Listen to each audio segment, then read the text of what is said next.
tous les poulets, j'espère que vous allez bien. Aujourd'hui je me retrouve avec Sandro. Ça va Salut. Sandro? Ça va et toi? Écoute, nickel, mais encore merci de me faire découvrir ce monde encore de l'automobile, de la course auto pardon. Ce matin j'étais avec Tim, que tu connais. Ouais, Tim Buret, ouais, qui est aussi mon coach avec Transmission Coaching. On travaille ensemble tous les deux. Ouais. Et donc ouais, du coup lui ça fait un moment qu'il est pilote, donc il m'aide un peu parce que moi c'est ma première année en voiture et avant je faisais du karting. Donc ça c'est un peu ton parcours entre guillemets dans l'automobile. C'est ça, moi j'ai commencé en karting depuis tout petit. Ouais. Ensuite, faute de budget, j'ai dû arrêter. Et là j'ai rattaqué il y a 4-5 ans maintenant en karting directement en KZ125. C'est quasiment les plus puissants en fait. C'est ça, c'est les plus puissants. T'es arrivé directement dans le plus. Comme j'en avais fait quand j'étais petit, Ouais. Ah, c'est bien, j'ai c'est pris bien. un KZ. Et ensuite Du coup, moi l'objectif c'était de passer en voiture rapidement. Et donc là cette année c'est ma première saison en automobile, donc un midget international avec le team VPS. Qui est juste ici, donc VPS Racing. C'est ça. Et donc tu partages ton volant avec un autre pilote. C'est ça, on est deux pilotes sur la voiture, donc sur un week-end il y a 4 courses, on en fait 2 chacun. J'ai très peu de roulage par rapport aux autres parce que toujours une question de budget dans ce sport, j'ai pas le budget. C'est toujours le budget qui va faire ça. J'ai pas le budget pour faire les essais entre les courses, donc il y a 2 journées de roulage. D'accord, ok. Il y a 2 journées de roulage qu'ils ont fait sur série que moi j'ai pas pu faire. Ok. Plus les essais privés le jeudi que j'ai pas fait non plus. Moi en fait je suis arrivé hier, j'ai fait 10 tours et après c'était direct la qualif. Ok, c'est ça qui est incroyable en fait, c'est que tu as fait très peu de roulage. Exactement. Et au final tu as réussi à te qualifier P2, c'est quand même... C'est pour ça que hier on était super contents. Comme j'ai dit, en plus les essais libres 2 il y a eu un drapeau rouge, du coup je les ai pas fait du tout. Ouais, ça t'a Donc j'ai eu que les essais libres 1, j'ai fait 10 tours vraiment pour me caler et ensuite c'était direct les qualifications. Incroyable, putain, incroyable. Donc c'était compliqué mais... On va mettre ton meilleur temps juste là tout de suite, c'était juste oufissime.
Bon, t'as fait très peu de courses encore, t'as fait 3 saisons. Là c'est la troisième course. Troisième course, donc t'as fait, tu m'as dit Nogaro. Ensuite c'était Manicourt. Et maintenant du coup. Et là Albi. C'est quoi ton meilleur souvenir dans le sport auto?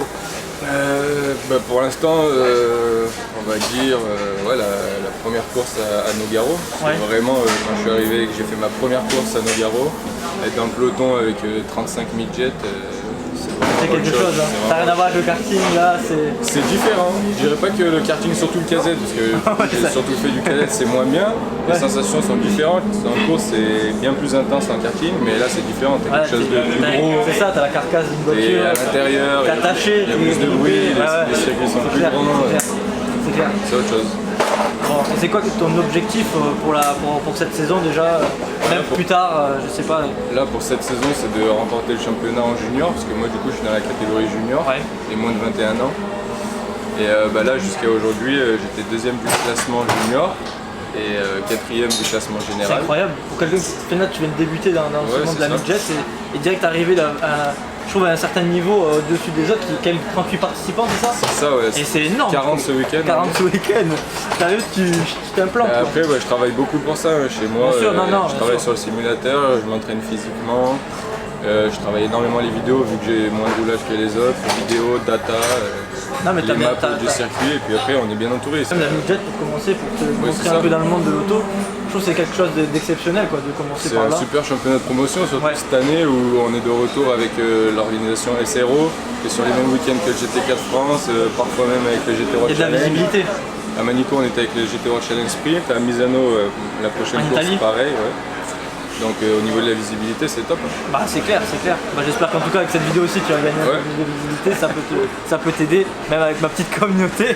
Tu vois, je pense que les gens qui te demandent, t'es un pilote, ça va être facile tous les jours, mais en fait il y a énormément de travail en amont, physique. Il y a énormément de travail en amont, puis en plus pour l'instant on est jeune, on n'est pas du tout professionnel. Moi j'ai un travail à côté, donc je fais pas que ça. Ah ouais, en plus. Donc ouais, ça demande énormément de sacrifices, autant pour moi que pour ma famille, mais après voilà, c'est la passion. C'est clair, c'est la passion. Une fois que t'es au volant, et le kiff il est incroyable. C'est ça, ouais.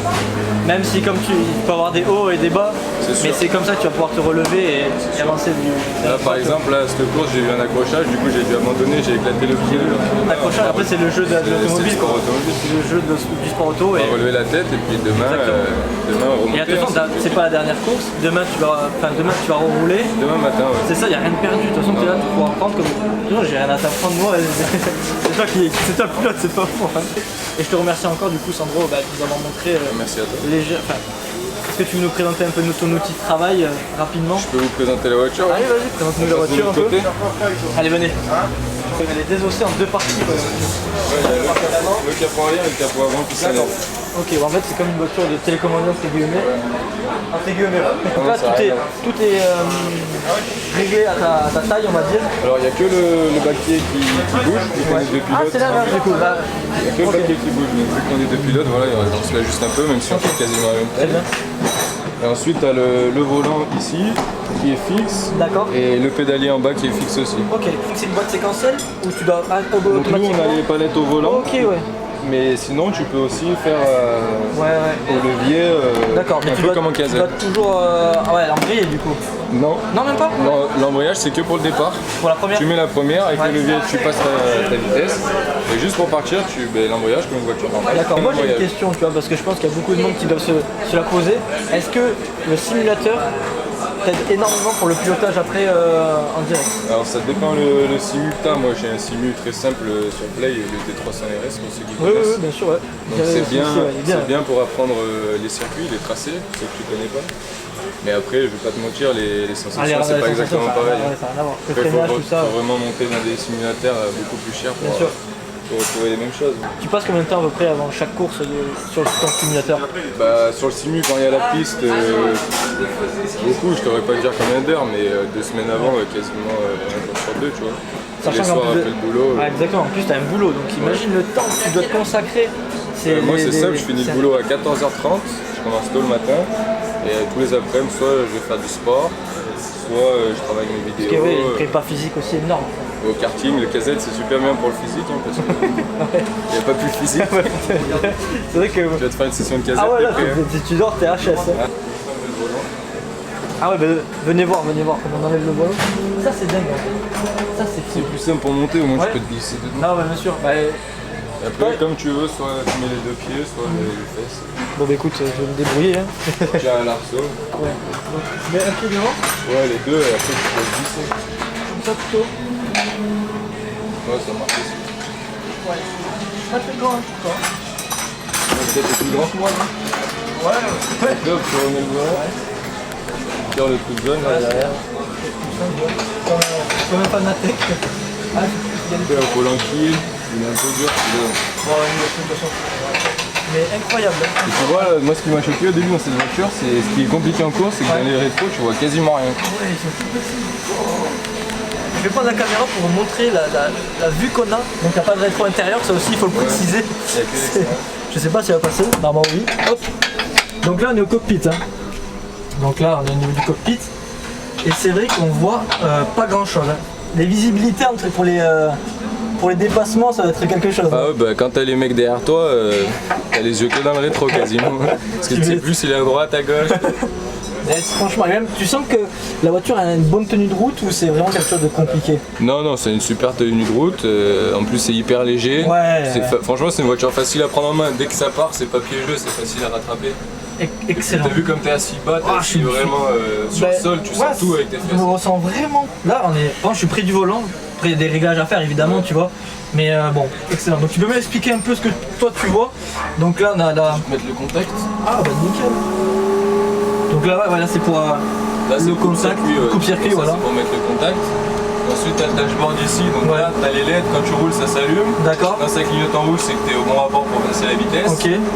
Ici, t'as le rapport engagé, donc là, on est au neutre. Yes. Ici, t'as ta température d'eau, 49. Et là, ta pression d'huile, 0, donc parce qu'on est ouais, on est à moteur éteint, ouais. Ensuite, ignition, c'est pour démarrer, donc tu lèves ça et ça. Et ensuite, tu appuies sur le bouton start et ça démarre. Excellent, punaise, excellent. Et ensuite, là, tu as ventilation, l'essuie-glace, le feu de pluie arrière, des embuages pour le pare-brise quand il pleut. Là, tu as le pit limit, donc pas oublier de le mettre quand tu es dans les stands, ça limite ta vitesse à 50, sinon tu peux être pénalisé. Ah bah oui, bien sûr. Tout est calculé là. Là, tu peux changer les pages. Ça, on n'utilise que cette page en course. Oui, c'est le mieux, ouais. Ça, c'est juste pour voir des fois si on a un problème ou pas. Ok. Après, les autres, voilà, t'as écrit midget. D'accord, et là j'ai vu que tu avais un autre petit truc avec le. Ouais. J'ai vu tout à l'heure que tu avais un circuit affiché. C'est ça, en fait, ça c'est le solo, ça s'appelle, c'est comme aux cartes. Okay. C'est ce qui te donne tes chronos en direct, ton delta temps, si t'es en amélioration ou pas. D'accord. Et puis voilà, après tu vois tes secteurs et. Excellent. Après, une fois que tu as fini la course ou ton roulage, l'ingénieur il vient, il se connecte à la voiture et il récupère les données, les datas ici, plus la vidéo qui est à droite dans la caméra. Juste ici là. Donc vous avez dû sûrement voir tout à l'heure son meilleur tour. Et après c'est vrai que bon, il n'y a plus rien quoi. Le réservoir il se trouve ici je crois, non? Non, derrière. Ouais. Le réservoir est derrière. D'accord, punaise, incroyable. C'est wow. Tu sens la chaleur, même le vent, tu dois tout ressentir quand en fait. tu mets ton casque et tout, voilà. Tu crèves de chaud. Tu m'étonnes, j'ai hyper chaud déjà. Hyper chaud. Bon ça tu t'en sers jamais quoi. Ça c'est. Ça jamais, à part si, palettes, en fait, si jamais t'as un problème avec tes palettes. Tu sais les palettes elles sont connectées électroniquement. Ouais, si t'as le câble qui coupe ou quoi, ouais. Si t'as un problème, t'es obligé d'aller te faire relever. Bon bah écoute, nickel, hein. Voilà. Merci beaucoup mon poulet.